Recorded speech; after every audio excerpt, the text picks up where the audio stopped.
Okay, so this is your Bakwa startup dosage. This is just happens every time you start with fresh water, you introduce new water, you're going to introduce your chemicals a little bit differently than you normally would.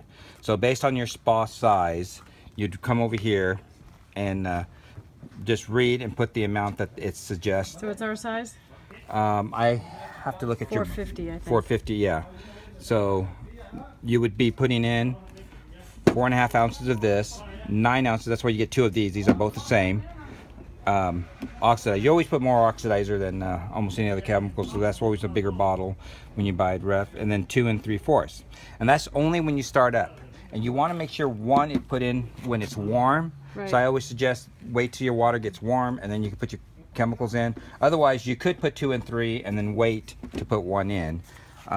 It's just usually easier if you do it. I always wait just a few moments to do it, and when I do pour it in, I do kind of a swirly motion because your jet should be going by then, and you want that to kind of get mixed up before you add the next chemical. It just, sometimes it'll look a little foggy, but it'll go away right away, but it just happens. Now your normal weekly is on a second chart. And I always suggest for customers, especially if they have another one in the back, is that you maybe cut it out, laminate it, put it where your chemicals are, so you can just kind of have like that highlighted and you can just see it. What it has is how much you do normally, which is different from startup. You don't need as much most of the time. If you have regular use, then you just need 4.5. If you have high use, in other words, you're using it every day, yeah. and you got a lot of people using it, you got a big party coming up, or you had a big party, then you might need to up it. So, you know, it does give you regular and high. Also with the number 3, does the exact same thing, high and normal usage, and you want to follow that for that. Then you go into the basic spa care, and this is something you're just talking about changing the water and why you want to do it. Read that. That's, Right. And the next page over here, it goes over to all the different products. Right.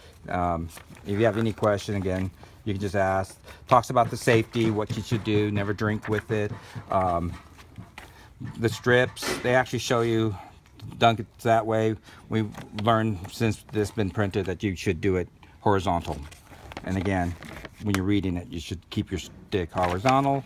And then Spa Solution Center, problem, cause, solutions. And usually there's several solutions per the problem, but that's not I mean, that's something you read. And if you're not sure, give us a call. Okay. Okay, so that's your basic chemicals. Your spa comes with the master book here. Yep. And in there, it's a lot of people get, well, that's a big book, but actually half of it is in different languages, and then part of it just will be yours. Okay. So all you would do is Yep. go look through yours Yep. and figure out which ones would fit yours.